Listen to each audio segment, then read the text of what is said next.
Bonjour à tous et bienvenue dans la semaine de l'écho sur France 24 consacrée au duel François Fillon-Alain Juppé. Les deux finalistes de la primaire de la droite et du centre se sont affrontés, vous le savez, dans un dernier débat. Un affrontement à fleuret moucheté, c'était programme contre programme. Alors dépenses publiques, impôts, déficit, chômage, marché du travail. Quelle différence entre Alain Juppé et François Fillon? Quel impact sur l'économie française? On refait le match avec mes deux invités, Philippe Aghion et Jean-Marc Daniel. Bonjour Philippe Aghion, merci beaucoup d'être avec nous, professeur au Collège de France, et votre dernier ouvrage, Repenser la croissance économique.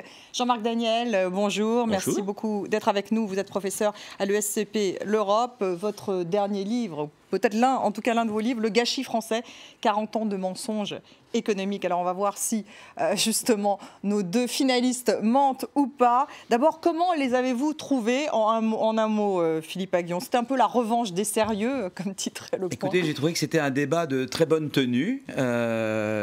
On parlait plus de repas halal ou de frites ou de burkini, et on parlait sérieusement de réforme et d'ingénierie de la réforme. Donc sérieux. Et donc j'ai trouvé que c'était d'un très bon niveau. Jean-Marc Daniel. Oui, j'ai trouvé qu'ils étaient effectivement sérieux, très modérés dans leur façon de s'exprimer, et puis on sentait bien qu'ils ont conscience que lundi, il faudra qu'ils se remettent d'accord. C'est des primaires, c'est pas l'élection présidentielle. Lundi, ils seront de nouveau dans le même Alain camp. Juppé a lâché moins de coups qu'on aurait pu penser. En fait. Il faudra, parce que c'est tout l'ambiguïté de ce régime des primaires. Si on attaque trop son adversaire aux primaires, ensuite, le ralliement qui suit forcément dans le cadre de la gestion partisane de la campagne devient moins crédible. Donc ils ont été assez habiles de ce côté-là. Ils ont été assez habiles.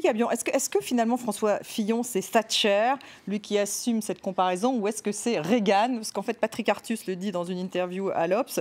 Reagan a fait des dépenses publiques, alors c'était du côté militaire, et là il va y avoir un déficit public si on applique le programme de François Fillon. Donc il est plutôt Reagan ou plutôt Thatcher pour vous? Bon, il y a certainement des idées de dire voilà, on va faire un certain nombre de libéralisations et de réformes de l'État. Donc, dans la mesure où il y a eu, mais il y a d'autres pays que les États-Unis et l'Angleterre des années 80 qui ont fait des réformes de l'État et des réformes structurelles. Aussi radicales que ce qu'ils proposent. Écoutez, il y a eu certains pays qui ont fait des choses très radicales. Alors maintenant, la question, c'est de savoir est-ce qu'ils peuvent faire ce qu'ils prétendent qu'ils veulent faire. Voilà. Et ça, c'est tout le débat entre eux. Ouais. C'est-à-dire que voilà, qu'est-ce qui est réaliste et qu'est-ce qui peut être fait dans le cadre français. Et là, c'est différent de l'Angleterre, parce que l'Angleterre de Mme Thatcher, c'est une Angleterre qui est sous programme FMI. C'est une Angleterre au bord de la faillite. Au bord de la faillite, avec des grèves incessantes, avec un rejet massif des syndicats. Mais c'était une situation très différente de la situation française de maintenant. On n'est pas dans une situation brillante, mais on n'est pas aussi mal qu'était l'Angleterre. Elle a pu casser tout cela parce que la Grande-Bretagne frôlait la faillite finalement. Voilà. Ça a été un des facteurs. Absolument. Jean-Marc Daniel, est-ce qu'il est thatchérien? Non, je pense comme il le revendique d'ailleurs. Oui, il le revendique. Il y a trois choses qui me frappent. La première, là, je rejoins Philippe Aghion, c'est le fait que l'Angleterre dès la fin des années 70, c'est l'Angleterre du FMI, elle est sous tutelle du FMI, et c'est l'Angleterre de l'hiver du mécontentement, c'est-à-dire la population n'en peut plus des grèves, elle est exaspérée, et donc on parle de l'hiver du mécontentement, qui est une référence à Shakespeare, à Richard III, et François Fillon est à ce point de vue-là, assez proche de ce discours. C'est-à-dire, il dit, je ne vous promets pas du sang et des larmes, c'est maintenant le sang et les larmes. Ce que vous subissez maintenant, c'est ça, le sang et les larmes, et moi, je vous propose de sortir de l'hiver du mécontentement, d'aller vers l'été de la satisfaction. Là, donc, de ce côté-là... En souffrant un petit peu plus avant, tout de même. Il essaie de recréer l'ambiance de la nécessité et de l'urgence. Alors, en revanche, la deuxième chose sur laquelle je pense qu'il n'est pas thatchérien, c'est qu'elle a été favorable au libre-échange, alors que lui a un discours assez souverainiste. Dans son programme, à un moment donné, même si c'est relativement anecdotique, par rapport à tout ce qu'il a raconté, il dit qu'il faudrait que la parité euro-dollar soit 1 pour 1, c'est-à-dire il est plus dans la dévaluation alors qu'elle avait mené une politique de livre forte, et il est contre le TAFTA. Et le troisième élément que je dirais par rapport à ce qu'il raconte, c'est qu'il est très très axé sur la réforme de l'État, mais très peu sur la concurrence. C'est-à-dire ce refus du TAFTA, c'est aussi un programme qui est assez peu investi du côté des réformes structurelles traditionnelles. Donc il n'est pas si libéral qu'on le dit, d'après vous. Alors, oui, il est plus réganien effectivement que thatchérien. Il est plus pour accepter des réformes de l'État que de faire de la vraie concurrence. Alors, Philippe Aghion, je vais vous faire réagir. On va d'abord les écouter sur justement les fonctionnaires, puisque 500 000 suppressions de postes de fonctionnaires pour François Fillon contre 250 000 pour Alain Juppé. Donc là, c'est vraiment, ça va du simple au double. On les écoute. C'était dans le débat de jeudi et on réagit ensuite. Il ne s'agit pas de supprimer des postes de fonctionnaires pour le plaisir. On sait bien qu'il y a besoin de fonctionnaires. Mais il s'agit de regarder si c'est possible de continuer avec une fonction publique grosso modo à 5,5 millions de personnes, alors que nous empruntons tous les jours pour payer les salaires d'aujourd'hui. C'est-à-dire que c'est nos enfants, c'est vos enfants qui paieront d'une certaine façon les salaires de l'année, ou une partie des salaires de l'année 2016. C'est une situation qui est insupportable. Donc, pourquoi je propose 500 000 ? Parce que j'augmente le temps de travail. Je pense que 500 000, ça n'est pas possible. François a annoncé d'abord 600 000, puis 500 000, d'abord 500 000 fonctionnaires, maintenant c'est 500 000 fonctionnaires et emplois publics. Alors Philippe Aghion, vous qui prônez dans vos livres la réforme de l'État, 250 000, 500 000, qu'est-ce qui vous paraît déjà le plus juste, le plus réaliste ? Il y a ce qu'on voudrait, mais il faut y arriver. Ce qu'on voudrait, c'est quoi pour vous ? 500 000 c'est pas le nombre de fonctionnaires, c'est aussi, je pense, c'est pas un État... On veut redéployer les ressources de l'État, voilà. C'est ça qu'on veut à long terme, c'est-à-dire qu'on voudrait davantage pour une éducation de qualité, une université qui fonctionne.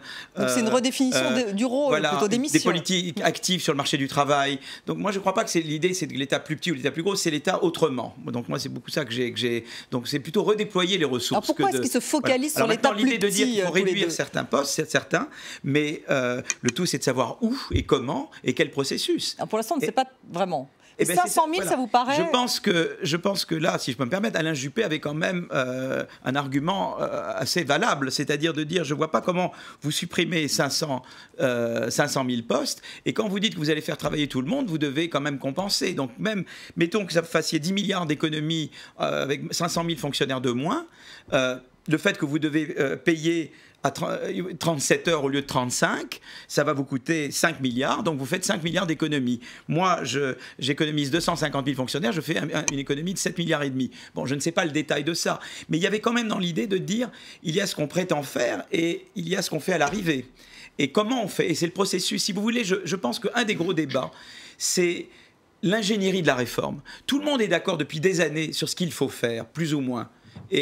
Mais le tout, c'est comment on y arrive et comment on fait en sorte que la population, on n'est pas dans la situation de l'Angleterre avant Thatcher. Donc, il faut que tout le monde y aille. Comment on mobilise et comment on arrive là, au point où on veut arriver. Donc, c'est la méthode. C'est la méthode de la réforme. Elle est radicale du côté de François Fillon. Moi, chez Fillon, je vois très vite, je comprends ce qu'il aimerait, mais je ne comprends pas la méthode. C'est-à-dire que lui, il dit, comme j'annonce avant, je peux tout faire. C'est une condition nécessaire d'annoncer avant. Mais ça ne me semble pas être une condition suffisante. Voilà, c'est là que j'ai une question à son égard. Voilà. Moi, je pense qu'il y a dans son programme de fonctionnaire, d'abord, il y a le fait qu'il dit je ne vais pas réduire le service, je vais augmenter la durée du temps de travail des fonctionnaires. J'aurai moins de fonctionnaires. C'est compliqué à faire aussi. C'est assez compliqué à faire parce que. 39 heures, en fait, donc ils seront moins payés, les fonctionnaires. Enfin, ils seront plus payés parce qu'ils travailleront plus, mais ils ne bénéficieront pas d'une augmentation de salaire correspondant à l'exigence qu'on va avoir vis-à-vis d'eux en termes de temps de travail. Donc non seulement on supprime les postes, mais en plus, ils vont devoir travailler plus. Ceux qui restent travaillent plus. Je pense qu'il dit ça. C'est réaliste. Alors, c'est pas très réaliste parce qu'en plus, il faut redéfinir, comme on vient de le dire, les contours de l'État, qu'est-ce qu'on attend de l'État, quel doit être le périmètre de l'État. Et ensuite, il faut assurer des transitions de certains types d'emplois à un autre type d'emploi. Et donc, il y a un préalable qui est redéfinir le code de la fonction publique, le statut de la fonction publique, le mode de fonctionnement de la fonction publique. Je pense qu'il dit ça parce que ça correspond aussi à son électorat. C'est-à-dire que son électorat est persuadé qu'il y a des gens qui... Démagogique, c'est ce que vous voulez dire, alors. Plus ou moins. Je pense que son électorat considère qu'il y a des gens qui ont été impactés par la mondialisation, qui ont souffert, qu'il y a un monde de la petite entreprise qui, à chaque fois, est obligée de se lever tôt le matin pour se battre contre la mondialisation, contre la concurrence. Et puis, il y a un monde qui est relativement abrité. Et il ne veut pas que ces gens-là souffrent, mais il veut donner aux gens qui... Donc, il ne fera pas ce qu'il dit, c'est ce que vous dites. Je pense qu'il fera ce qu'il dit. Il fera ce qu'il fait. Raison, il ne peut pas faire ce qu'il dit. Je pense alors que 250 000, ce serait plus faisable. Jean-Marc je ne veux pas interrompre. Donc je pense qu'il le fera parce que ça correspond à une attente d'une partie de ce. Ça veut dire que c'est pas seulement on remplace pas un fonctionnaire sur deux parti à la retraite, ça veut dire des fins de contrat. Des fins de contrat, oui, il est 1 200 000. Ça va lui coûter très cher. Voilà, et 1 200 000. Donc il ne va pas faire les économies qu'il annonce. Il est 1 200 000. C'est intéressant ce que vous dites, Philippe Aghion, parce que moi j'ai revu les chiffres de la Cour des comptes au moment où justement cette réforme avait été mise en place par Nicolas Sarkozy sur le 1 fonctionnaire sur 2, et c'était 2 fois moins en termes d'économie que ce qu'il avait prévu. Et en fait, c'était 200 millions d'économies, c'est-à-dire très très faible alors qu'il avait prévu 400 millions, 500 millions d'économies. Simplement sur le non-renouvellement d'un fonctionnaire. On ne renouvelle pas un sur deux des gens qui partent, quelle que soit la raison pour laquelle ils s'en vont. Qu'ils partent à la retraite, qu'ils partent parce qu'ils sont contractuels et que c'est la fin de leur contrat. Et là, on ne sera pas à 500 000. Et l'idée, non, on arrive à... si, il y a 1 200 000 personnes entre les retraités, les fins de contrat, tout un tas de dispositifs qui doivent partir sur les 5 ans qui viennent. Mais encore une fois, je pense que son enjeu, c'est moins l'économie que la conviction que l'effort doit être partagé et qu'il faut demander symboliquement aux fonctionnaires un effort qui se traduira par le fait qu'ils vont travailler plus longtemps. Et je pense que ça, il le fera. Parce que son électorat attend ça. Alors là, vous parlez du recul de l'âge de la retraite également. Et du recul de l'âge. Et s'il ne le fait pas, c'est-à-dire qu'il a construit toute sa campagne des primaires et toute sa campagne présidentielle va, je pense, être construite là-dessus, en disant c'est fini, les reculs face à la rue et le recul idéologique face à la gauche.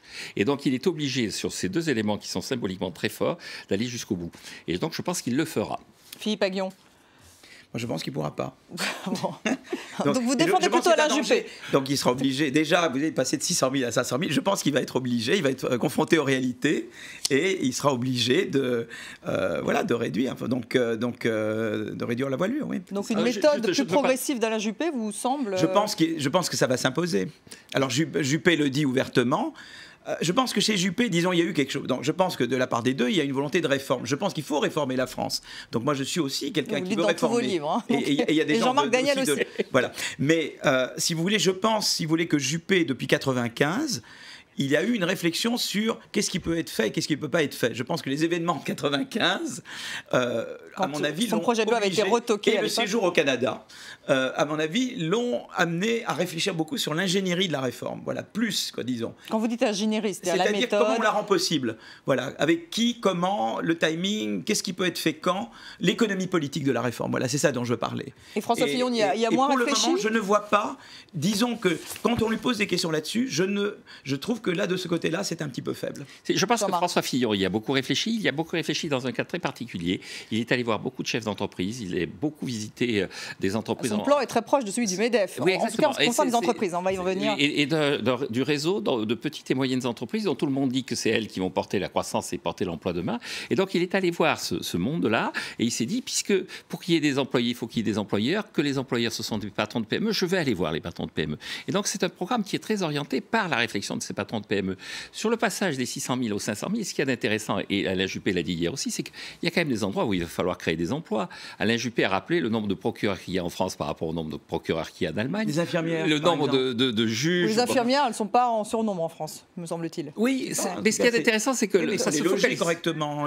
Ça se focalise maintenant sur les emplois de sécurité. Et donc, quand il est passé de 600 000 à 500 000, Fillon a réorienté ça de nouveau vers ces emplois de sécurité, vers la justice, vers la police, qui correspondent là aussi à une attente de la population. Merci à tous les deux. On se retrouve dans la deuxième partie de l'émission. Vous restez avec nous, c'est juste après le journal.